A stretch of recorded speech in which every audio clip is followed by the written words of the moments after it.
crime investigation. The Hawks Major General Lisitja Senona's legal counsel that they have been prejudiced by the Commission. General Senona has returned to the Commission for a third consecutive day. Advocate Palesa Mafisa has argued that certain documents were not provided to them in time, thus placing their client General Senona at a disadvantage.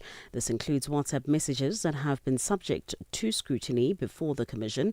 The Commission is probing allegations of criminality, corruption and political interference in the police and criminal justice system. Advocate Hassim has dismissed the argument, stating that it is factually incorrect. As far as the questioning yesterday that Ms. Mafisa says was unfair because it relied on information that had not been provided to the witness before the statement, that is factually incorrect. It's factually incorrect. I questioned the witness on an annexure to the WhatsApps. And the question was, why is it we are getting a response now on the issue we were engaging on? Members of Labour Federation COSATU in South Africa will tomorrow gather outside the United States Embassy in the KwaZulu-Natal province, condemning the capture of the Venezuelan president. This follows a U.S. invasion and the arrest of Nicolas Maduro and his wife earlier this year. COSATU believes this action is a violation of international law and undermines the foundational principle of sovereign equality among nations. Provincial Secretary for COSATU in KZN, Edwin Mkhize, says they'll also condemn what they call imperialistic tactics being used by Donald Trump. On our principle of an injury to one is an injury to all. What we see happening in Venezuela, we really don't think that it's just Venezuela or it's just Maduro and Syria. Our view as a federation is that what it can happen in any developing country.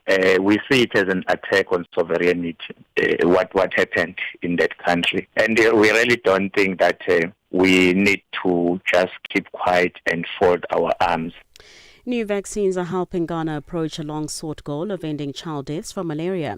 Ghana is among the countries that had already made significant progress reducing malaria mortality by scaling up interventions such as the distribution of bed nests treated with insecticides and improving access to both preventative drugs and prompt treatment. According to the International Vaccine Aid, Gavi, and the country's health service, the two new vaccines, one developed by British drug maker GSK, the other by Oxford University and the Serum Institute of India, are helping close the remaining gap. Some major global organizations initially doubted the potential of the two vaccines now being rolled out in 24 African countries with the help from Gavi. For any news stories you would like to share with us, please do send an email to newsroom@channelafrica.co.za or call us on +27 11 714 4459. For Channel Africa News, I'm Jolani Tulo Mwepe.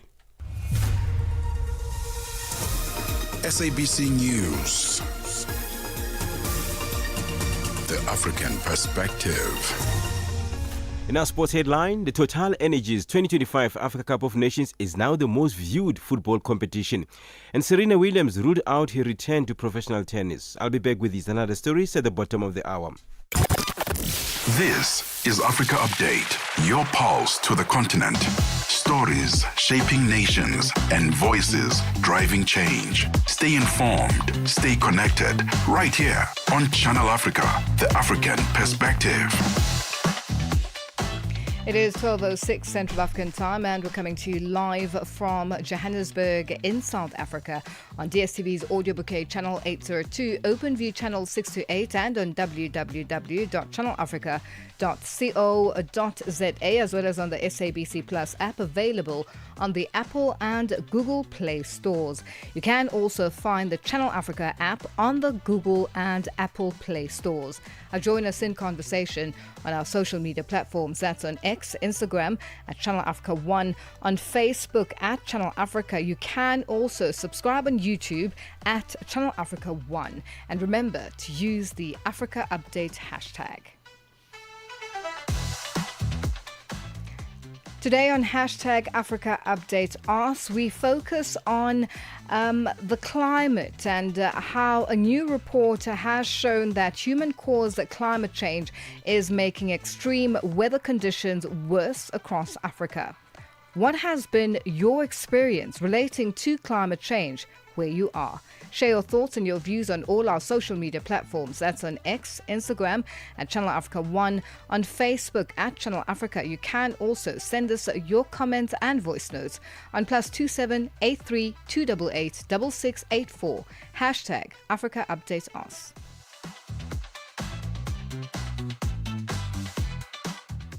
Channel Africa 1060.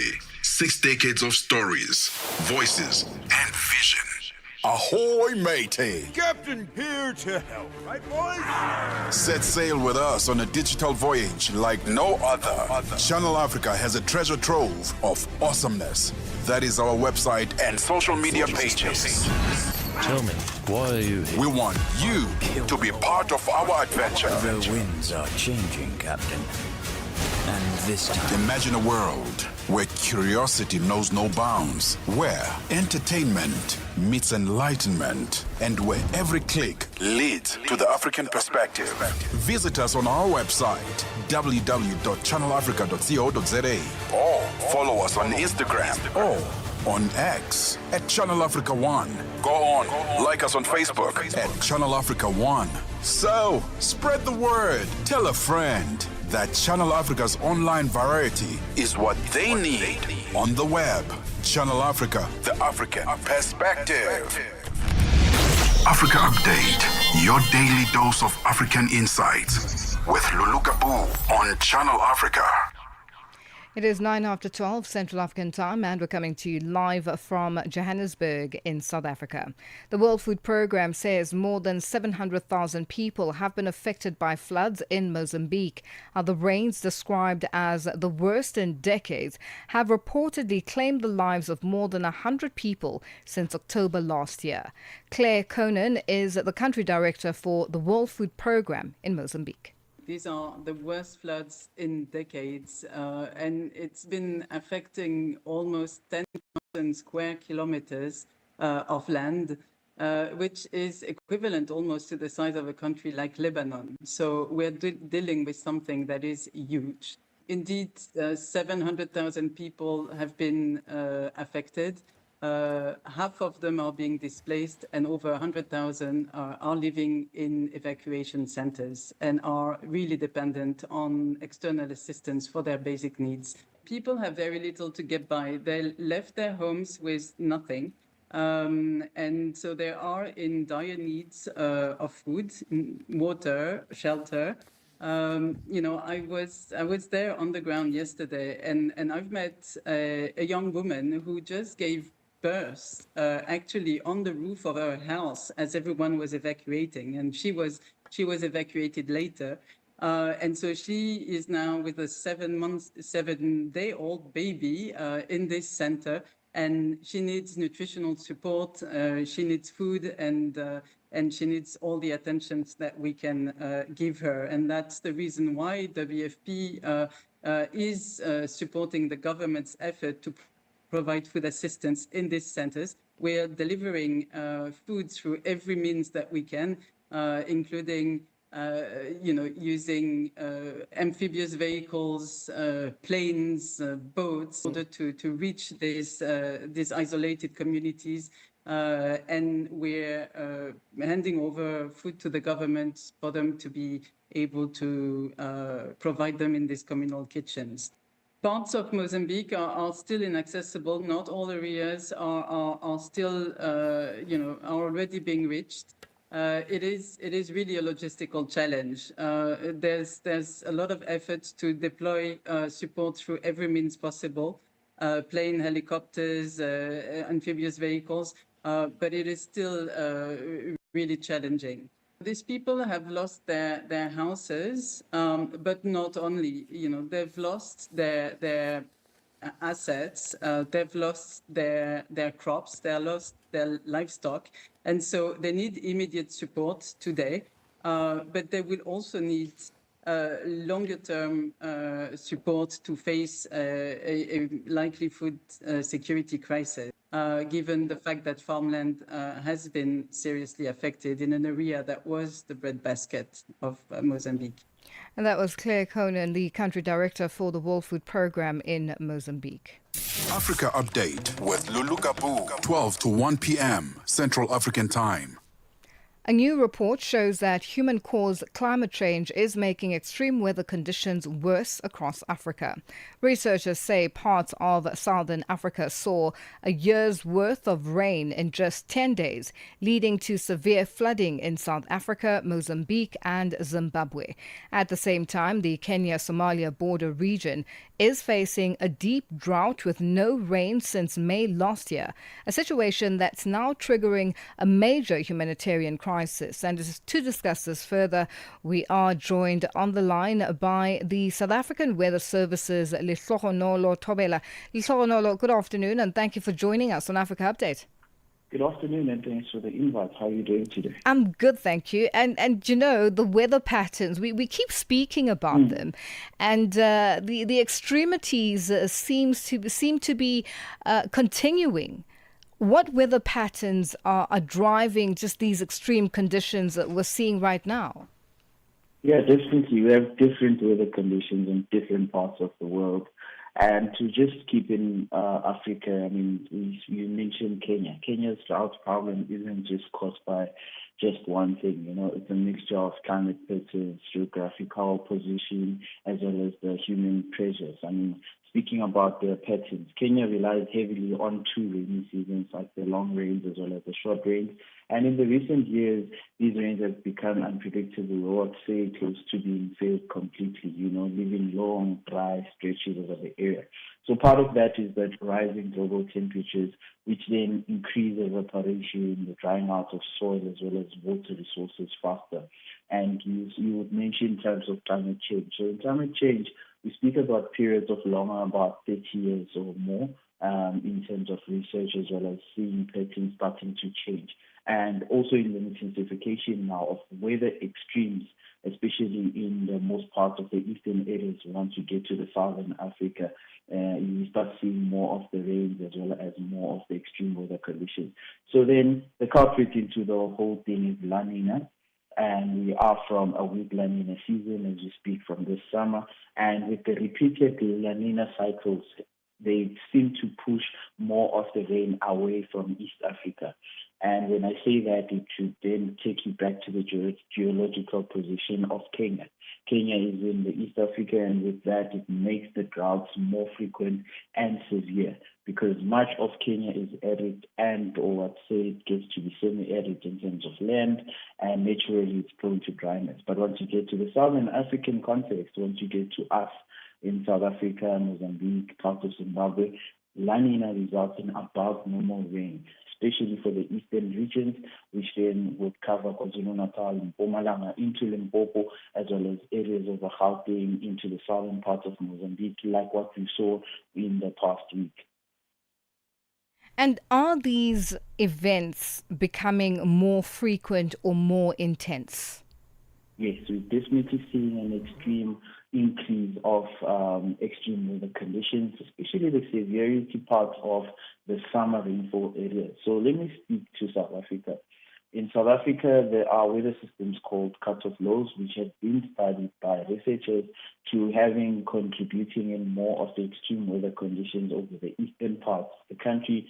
And this was matched to the database of the disaster management as well as part of when these systems, what happens, when these systems occur, what happens in the eastern parts of the country. So you'd mentioned the floods in KZN and the floods in most parts of the eastern half of the Eastern Cape. Those were part of the cut-off low weather systems. But with us being in summer, the past week we had a different weather system, which was called a tropical low because it's within the warmer areas and it's bringing more moisture into the low fields of Mpumalanga and the eastern parts of Limpopo. That resulted in more of the rainy conditions. Normally, you'd have a subtropical low pressure system or a low pressure system occurring around Botswana, which then starts to intensify and moves over to the northern parts of Gauteng as well as parts of the northern areas of the northwest, where you get much more of this rain if such a system happens. That's why some of the people, some of the researchers would call it an Africane due to what it does in those regions. So we're seeing more and more of the weather extremes in the eastern parts, and it's not only limited to weather systems. We're also seeing severe thunderstorms that get to be more frequent, but in it being frequent, we're seeing more of the damages. You'll see bigger or larger hail.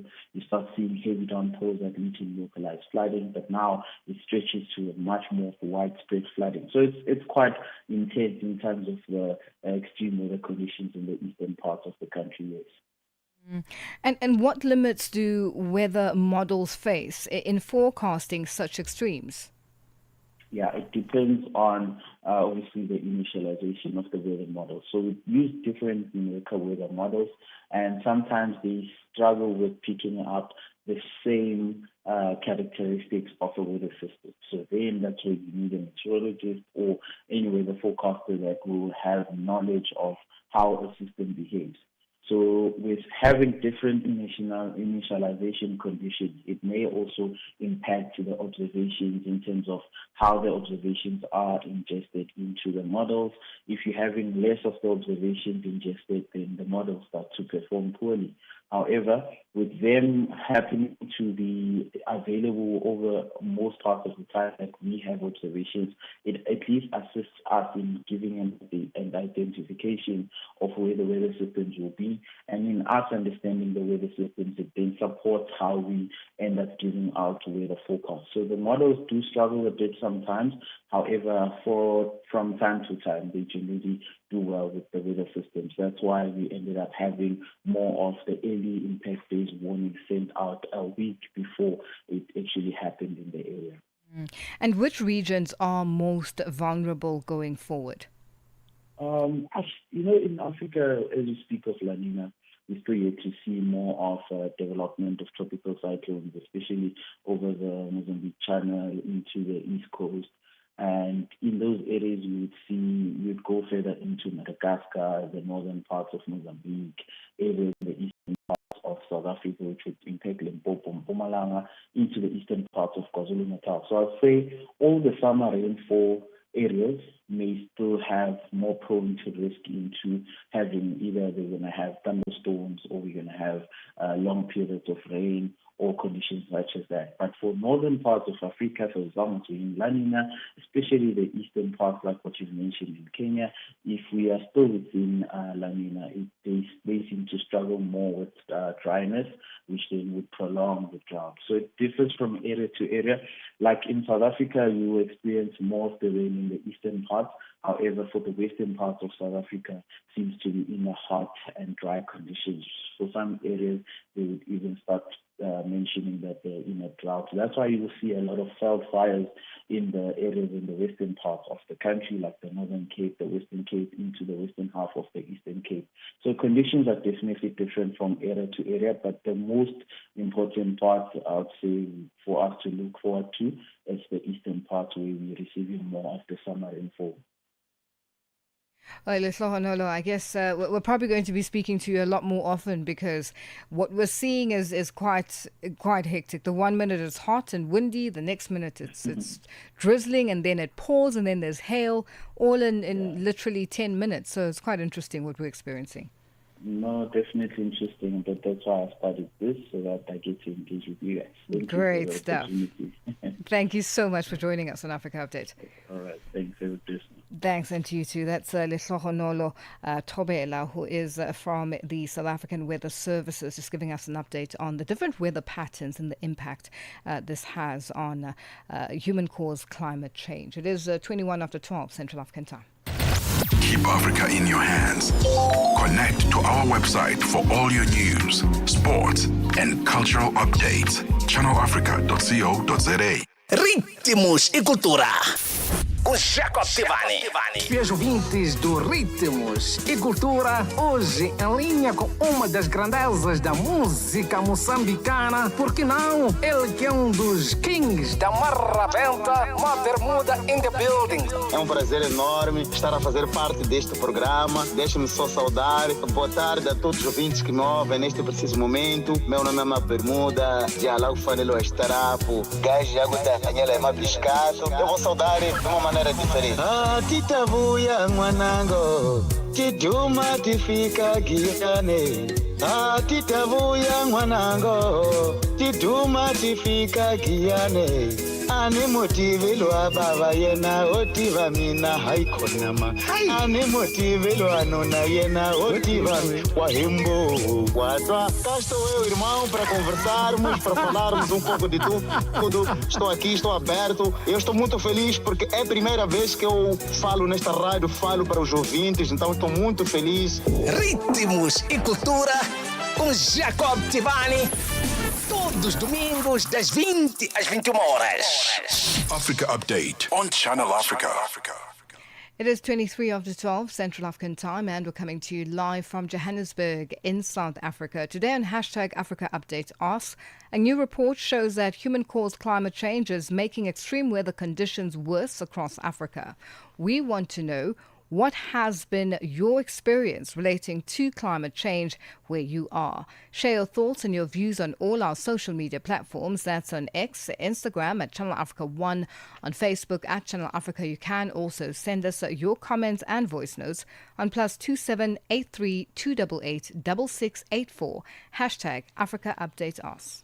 Africa Update with Lulu Gaboo, 12 to 1 p.m. Central African Time.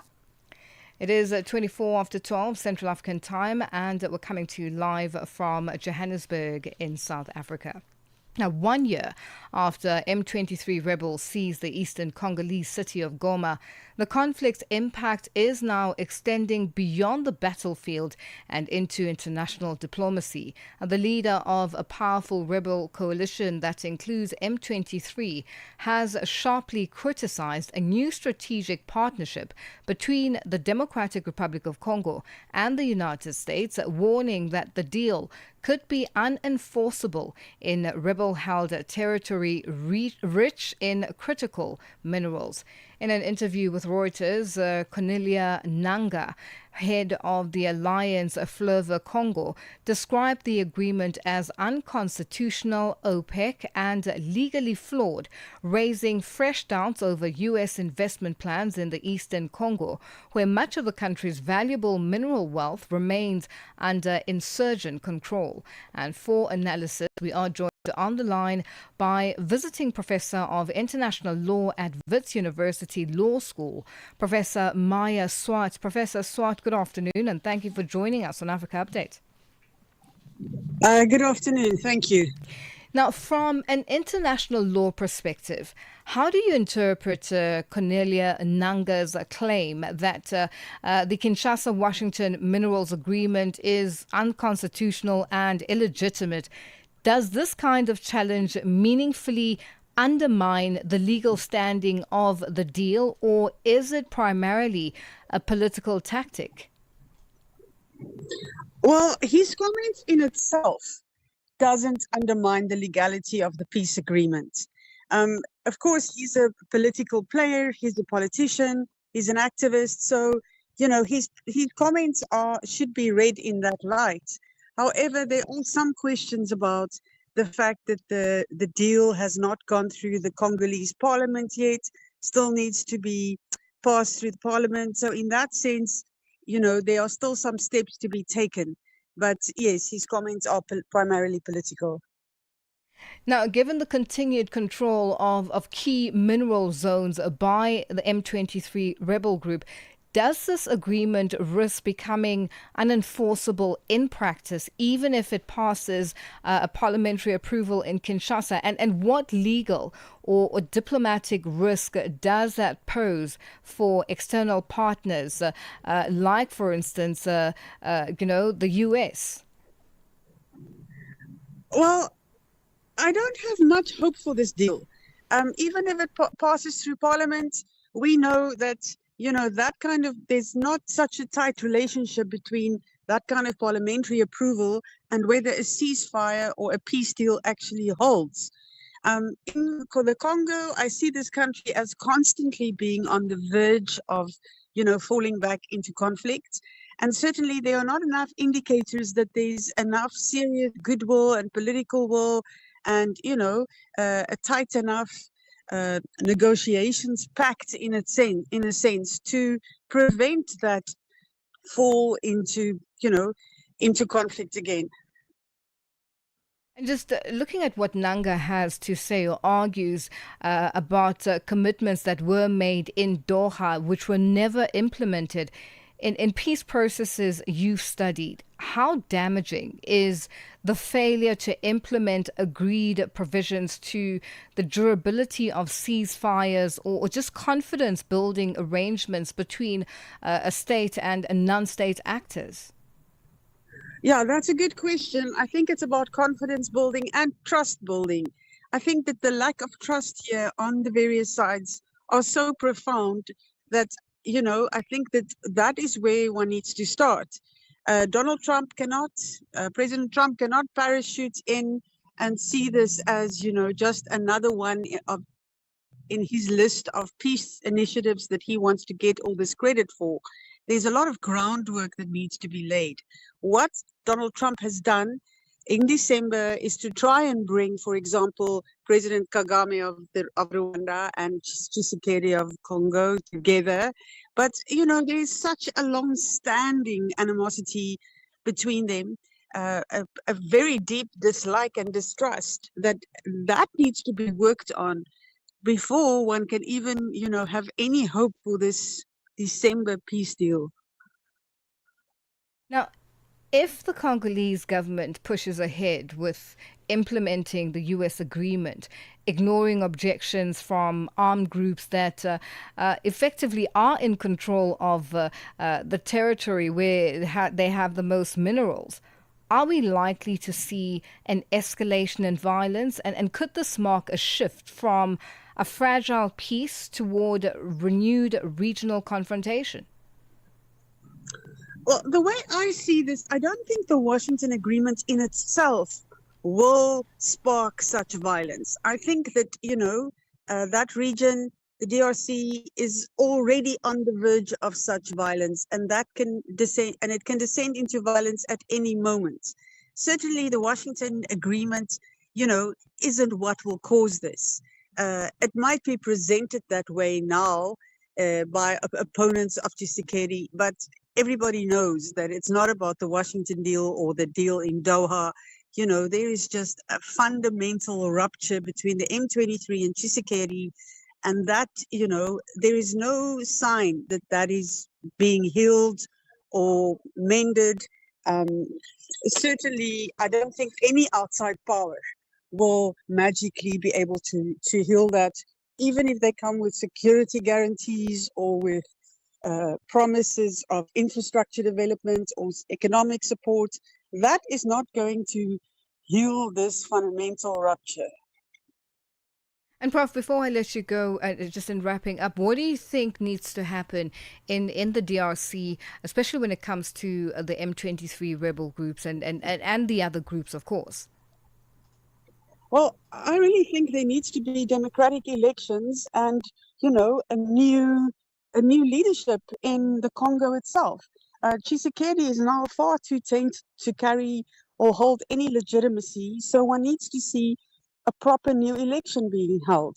I mean, it's clear that he didn't come to power through a legitimate and fair election, and that is going to continue to taint the process. Ordinary Congolese citizens will have to decide, who leads them. And this idea that Tshisekedi can take the process further is highly problematic. Well, Professor Swart, thank you for joining us on Africa Update. That was visiting Professor of International Law at Wits University Law School, Professor Maya Swart, joining us on the line. Our news update up next. Get Channel Africa on DSTV Audio Bouquet. Channel 802. SABC News. Headlines. The African Perspective. Thank you, Lulu. Good afternoon. Making headlines. South Africa's President Cyril Ramaphosa says he expects all law enforcement agencies to implement the Madlanga Commission report, which was submitted to him in December. Ramaphosa has welcomed the first interim report, which is in line with the delivery timelines determined by the president. The leader of the Congolese rebel coalition, AFC, Corneille Nangaa, that includes the M23 group, says a deal between Kinshasa and Washington related to critical minerals in the war-hit region is deeply flawed and unconstitutional, casting doubt on its implementation. And finally, Ethiopian Airlines has cancelled flights to the Northern Territory of Tigray, and residents were trying to withdraw cash from banks after clashes between regional and national forces raised fears of renewed conflict. I will have details on these and other stories at 1 o'clock. SABC News. Headlines. The African Perspective. 60 years of stories, sounds, and spirits. Channel Africa. The African Perspective. Sports. On Channel Africa. The African Perspective.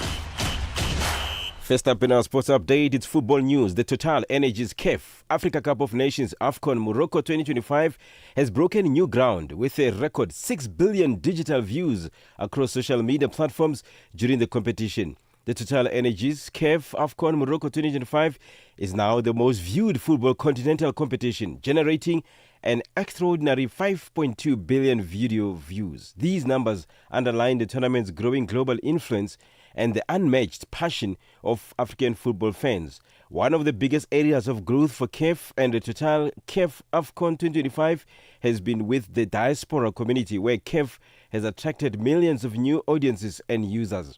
The milestone positions Africa's flagship football event at the very top of global digital engagement, surpassing every comparable continental tournament in history. Senegal manager Pape Thiaw has been banned for 5 games after the chaotic scenes during the 2025 Africa Cup of Nations final against Morocco this month. The Confederation of African Football issued Thiaw with 100,000 fine, that's US dollars, saying he was guilty of unsporting conduct and bringing the game into disrepute. The final in Rabat, which Senegal went on to win 1-0, descended into disarray when Senegal's players left the field after Morocco were awarded a stoppage time penalty. Thiaw, still incensed by the referee's decision to blow for a foul on Morocco captain Achraf Hakimi before Ismaila Sarr headed in 3 minutes earlier, instructed his players to leave the field. For any sports stories you'd like to share with us, please do send an email to newsroom@channelafrica.co.za or call us on +2711 714 4459. This is Channel Africa Sport with me, Figile Lungwati. Sports on Channel Africa. The African Perspective. Got something to say? Are you passionate about issues that matter? Do you have a voice that deserves to be heard? Well, we've got the perfect platform for you. Call in or drop us a WhatsApp on +27 63 406 9126. And we will call you back so you could have your say and be part of the conversation. 30 years of age. I just turned 30 on the 15th of November. So that's who I am,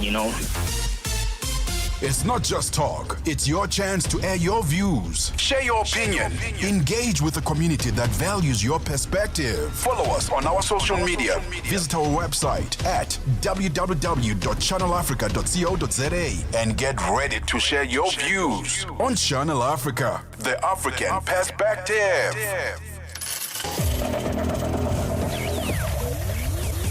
Business news on Channel Africa. The African Perspective. Good afternoon. I'm Nosipho Zuma. In your business news this hour, the South African Reserve Bank's Monetary Policy Committee is expected to deliver its first interest rate decision of the year this afternoon at 3 o'clock Central African time in Pretoria. Now, the bank last cut rates by 25 basis points in November last year, taking the repo rate to 6.75% and the prime lending rate to 10.25%. The Reserve Bank expects inflation to average reach at 3.5% this year and to converge toward the 3% inflation target next year. Chief economist at Investec, Annabel Bishop, says the low inflation environment makes a case for an interest rate cut, but adds that it's unclear if the bank will cut rates at this meeting.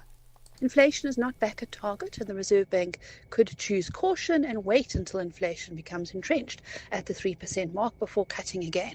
The South African economy has shown good growth last year as a consequence of the agricultural sector, but showing resilience overall.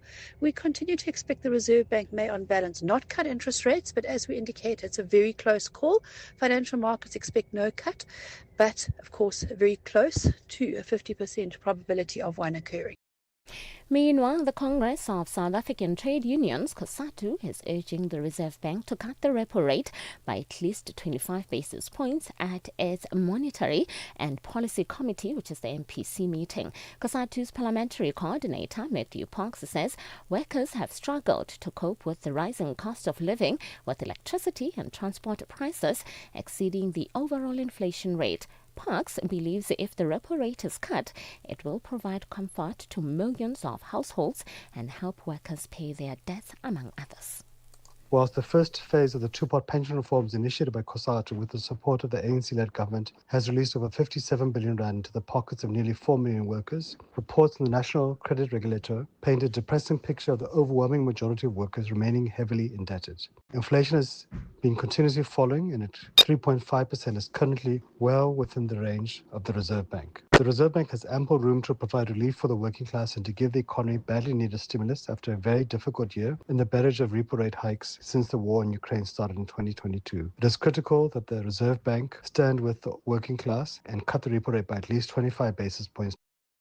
South Africa's government says a stronger fiscal discipline is beginning to pay off. Minister in the presidency, Khumbudzo Ntshavheni, has credited robust fiscal management for improved economic stability, pointing to a sharp drop in government borrowing costs and modest GDP growth and a stabilizing rand. Ntshavheni was speaking during a media briefing in Pretoria on the sidelines of an extended cabinet lekgotla, where a government is reviewing spending priorities within the current fiscal envelope. The cost of borrowing for the government of South Africa has reduced drastically. When we started with the budget last year, we started with over 13% cost of borrowing. Today, as we sit, we are at 9%, showing that our fiscal prudence and fiscal management is strengthening, and the issues, that's what are we going to do. We've seen a year-on-year 2.1% growth on the GDP period over the same period. And also we have seen, in terms of the performance of the rand has stabilized. Exports of 4 key Nigerian crude oil grades are scheduled at 793,000 barrels per day in March. At that level, loadings will be down by around 14% from the 922,000 barrels per day scheduled to load in February. Now, the 4 grades are Kua Ibo, Boni Light, Bonga, and Focados. And finally, the National Highway Traffic Safety Administration in the U.S. says Hyundai Motor is recalling almost 600,000 Palisade sports utility vehicles in the U.S. over improper deployment of side curtain airbags. The administration says the side curtain airbags for the third row occupants in these SUVs may deploy improperly in a cache, adding that the remedy is currently under development. Separately, Hyundai will also recall an additional over 40,000 vehicles in the U.S. over an instrumental panel display failure, which will be fixed through a software update. Your financial indicators: $1 US in Nigeria is trading at 1,000 Naira 398. In Botswana, it's 13.05. Kenya, the dollar is trading at 128 shilling 205. And in Zambia, it's 19 kwacha 69. The BRICS countries: $1 in Brazil is trading at 5 rand 19. Russia is 76 rubles 34. India is 91 rupees 84, China at 6 yuan 94, and in South Africa $1 is trading at 15 rand 86. $1 is trading at 72 pence to the British pound and 83 to the euro. Looking at commodities, gold is trading at $5,504 and platinum at $2,728 per ounce. The price of Brent crude oil is at $69.84 a barrel. Now, for any business stories you would like to share with us, please send an email to newsroom@channelafrica.co.za or call us on +27 11 714 4459. For Channel Africa Business, I'm Nosipho Zuma. Business news on Channel Africa. The African perspective. Be inspired. Stay informed. Channel Africa, the beauty of life. Now available anytime, anywhere with our new app. Africa's story shines at 60. Channel Africa. The African perspective. Are you fluent in French, Chinyanja, Portuguese, and Kiswahili? Are you passionate about radio? And are you looking to work in South Africa? Do you have papers that qualify you to work in South Africa? In that case, we might have an opportunity for you to work for Channel Africa. Send us your CV and demo at newsroom@channelafrica.co.za. Remember, if you don't hear from us within 14 days, it means you have not made it or you have not been selected. Channel Africa, the African perspective. Your window to the continent and beyond. Africa Update.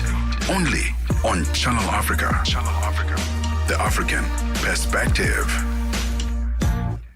Join us in conversation on our social media platforms. That's on X, Instagram at Channel Africa 1, on Facebook at Channel Africa. You can also send us your comments and voice notes on +27 83 288 6684. Hashtag Africa Update. Africa Update on Channel Africa. South Africa has appointed a senior judge to lead an inquiry into allegations that the country's navy ignored instructions from President Cyril Ramaphosa over Iran's participation in a multinational naval exercise. A former judge, Bernard Mwepe, will chair the investigation, which will examine claims that the South African Navy proceeded with Iran's involvement in the exercise Will for Peace 2026 drills despite presidential concerns. The exercises were held at Simonstown, a key naval base near Cape Town in the country's Western Cape province. The inquiry panel also includes judges Monica Liu and Kathleen Satchwell, as well as Rear Admiral Patrick Duze. The findings are expected to clarify issues of civilian oversight, military accountability, and South Africa's foreign policy positioning. And for more on this, we are joined on the line by defence analyst Darren Oliver. Darren, good afternoon, and thank you for joining us on Africa Update. Good afternoon, glad to be here. Now, what is your assessment of firstly, Judge Bernard Mwepe's appointment to lead this inquiry, and does it signal a shift towards a greater civilian oversight in military affairs? Yes. So, I mean, first of all, I think given that this is a question about, the original question is about civilian oversight of the Defence Force and the Defence Force obeying orders from the civilian authority, it sends quite a strong message to have such senior judges involved who are themselves also civilian judges, all retired, all who have various levels of experience of constitutional law. So in terms of the panel itself, I think this is to be welcomed. It is a highly experienced and skilled panel. They certainly have the ability and the knowledge to get to the bottom of this. There are still some questions, however, and this is the first time that I'm aware of, that non-employees of the Department of Defense have been involved in the Board of Inquiry. So there's some questions regarding exactly which legal authority this has been created under. And there's also, there's a few other questions around still the terms of reference and the deadline being set. However, looking at the judges, I would say that this shows perhaps a desire to not let the DoD control the process and have a much broader view of what might have happened and when. So in that sense, I think it's a good thing to be welcomed. And I'm quite looking forward to seeing and hearing more about terms of reference and other details. How could the alleged, just a disregard of presidential instructions by the Navy reflect broader tensions between political leadership and military autonomy in the country? Yeah, so obviously this is deeply, deeply worrying. At no point should you ever have the military disobeying a formal presidential instruction. Whether that instruction is verbal or written doesn't really matter. it should never happen. And this should have been causing alarm bells to ring. And I think, given the seniority of the panel, it seems that it has been taken seriously. But to give the path of how this works. So although the Navy is often most indicated, actually the path of command goes through the President, the Minister of Defense, the Chief of the SANDF, and then the Chief of Joint Operations. Because during exercise, the forces are handed over to joint operations for the entire exercise. So actually, during the exercise, the Navy doesn't command those forces anymore. And I think this is a key point with regards to who faces who is first in the hot seat. In this sense, how it would normally have gone is the President instructs the Minister of Defense, Mocheka. She then instructs both the Secretary for Defense, who's currently in acting role, and the Chief of the SANDF, who then formulates a formal instruction that then goes down through a formal signal that then goes down through the SANDF to whoever needs to hear it. And that signal is then tracked according to who's received it, who's supposed to receive it, and so on and so forth. So there should be enough evidence available if that was done properly to show that the signal being created, people receiving it, people on the list of recipients. If that's not in place, that then raises I think many more questions. And of course, this could turn into a bit of a he said, she said thing in terms of verbal orders.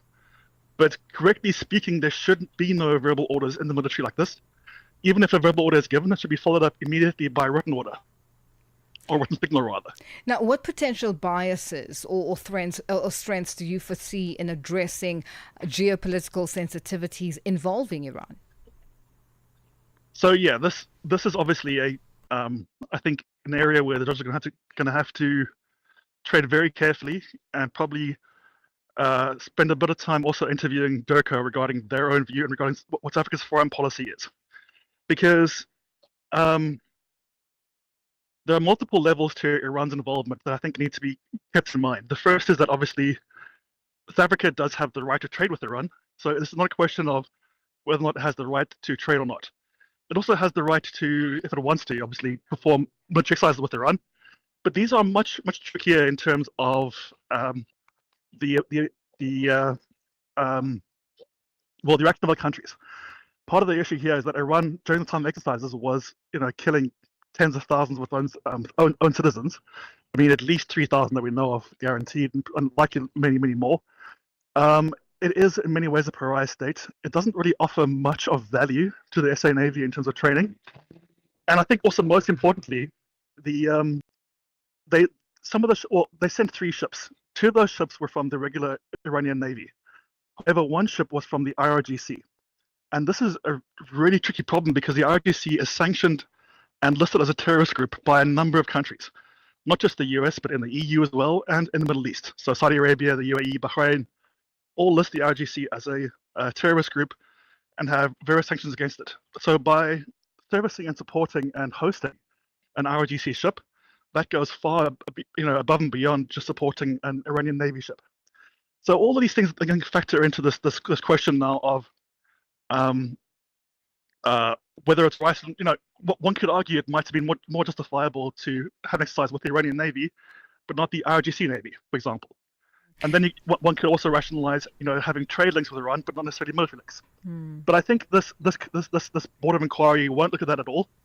I think they're going to look purely at the question of what the order was, how it was transmitted, who it reached, and what actions they took. So I don't expect them to actually do much around the question of whether or not South Africa should have engaged with Iran. I think they'll consider that outside the terms of reference. Their investigation will focus purely on the order itself and why it wasn't obeyed. Because Darren, because of time, Darren, I just need to come in there very quickly. We have run out of time, but I need to find out from you the possible ramifications for South Africa's defence diplomacy if the inquiry confirms that the Navy's non-compliance during the Simonstown drills. What does this mean going forward if it is confirmed? So first of all, it has to mean, at the very least, the firing of the Minister of Defense, the Chief of the SANDF, the Chief of Joint Operations, and possibly also the Chief of the Navy. A message must be sent that the President remains in control of the country's military, and that no deviation from that will be tolerated. So this is extremely important to reassert that authority. Secondly, it's probably going to mean a backing away from various exercises for at least the meantime, where DIRCO, I think, will try to reassert control of the exercises and prevent the DoD from conducting its own independent foreign policy in any kind of sense. So I expect those to be two things. One, a shift in the foreign policy to, away from military engagements, and also immediate consequences for at least, I think, 3 or 4 senior officers should be happening. What actually happens is an open question, I think. Darren, thank you for your time on Africa Update. Thank you. That's defense analyst Darren Oliver joining us on the line. 6 decades of rhythm, resonance, and relevance. We are Channel Africa, the African perspective. The Upside, taking the African perspective to fresh levels. Million ways them flee when them buck up in a torture. Cause them I get torture. Ladies and gentlemen, please welcome to The Upside.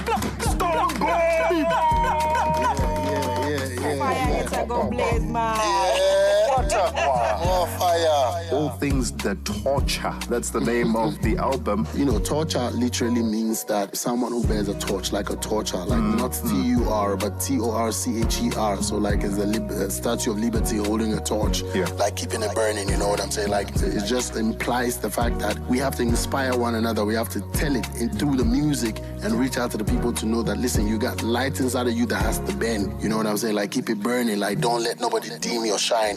The Upside, live and real. It's dynamic.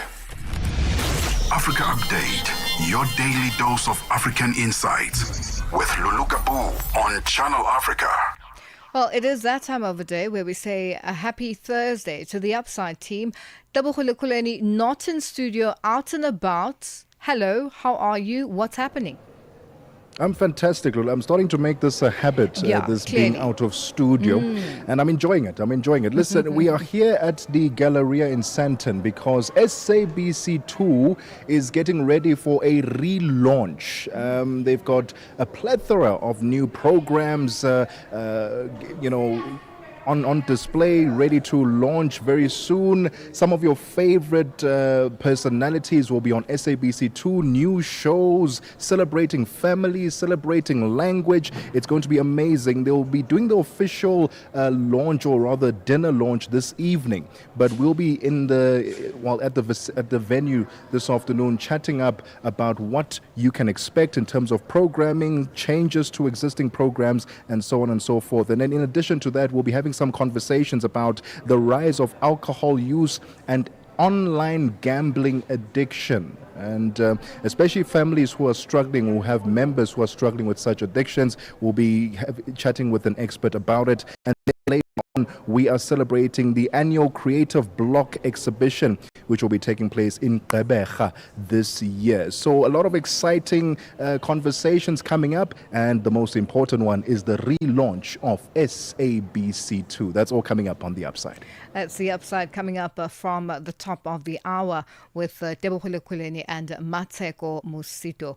Well, we continue on Africa Update, and we're looking at South Africa's Department of Health in partnership with the Council for Scientific and Industrial Research. They're currently hosting its first 3-day digital health interoperability projectathon, I beg your pardon, as part of ongoing efforts to enhance the effectiveness and efficiency of digital health platforms to create a resilient and equitable healthcare system.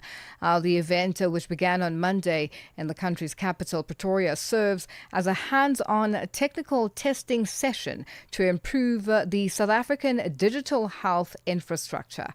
Sisi Sikhalo has more. Interoperability simply refers to the ability of different systems, devices or applications to work together seamlessly and exchange information effectively. In health, this can assist to achieve better health outcomes. The 3-day summit, which was held in South Africa, was looking at testing interoperability of health systems. The Director General in the Department of Health in South Africa, Professor Nicholas Crisp, explains what that means. There are many digital systems that are used by different providers in hospitals, private practices, primary healthcare clinics, government, private, and so forth. And they need to be able to exchange information seamlessly between one another so that when you and I as a patient move between different parts of the health system, public or private, we go from a GP to a hospital or we go from a clinic to a hospital, our health records are available to the providers in the other space that we go to. So we need the systems to be able to share that data so that we as individuals are getting the best possible care, that we are not duplicating laboratory tests, we are not duplicating radiology tests, and also as a security measure that our data is very secure behind lots and lots of what we call firewalls, and yet is still available to the providers who are looking after us. The Council for Scientific and Industrial Research has been working with the country's National Department of Health on the technical aspects of ensuring that the health systems can interoperate, which simply means work in conjunction with each other. CSIR Acting Executive Cluster Manager, Next Generation Enterprises and Institutions Matthew Chetty says they started around 2013-2014 with establishing the standards, the rules that must be followed for systems to be able to interoperate with each other. The standards were gazetted in 2014. Chetty adds that by virtue of the standards becoming available, it provided a set of guidelines for the different health information systems to comply with to ensure that they can actually exchange information in a useful way. Chetty elaborates further on what their role has been. We've also worked with the department to revise the standards, which were then published again in 2022. And then you also need to make sure that the different systems are actually complying with the standards and the rules that have been set. So that's where interoperability testing comes in. So the CSIR has also worked with the Department of Health to establish the testing platform that we use to test these systems. We've developed the test cases based on specific health use cases in the country. And we've also worked with the different system owners to make sure that their systems actually comply to the technical standards. And that report by Sisi Sechalo. And that's how we wrap up Africa Update today. It's been a good one. Let's do this again tomorrow. Continue with us on all our social media platforms. Keep safe. Bye-bye.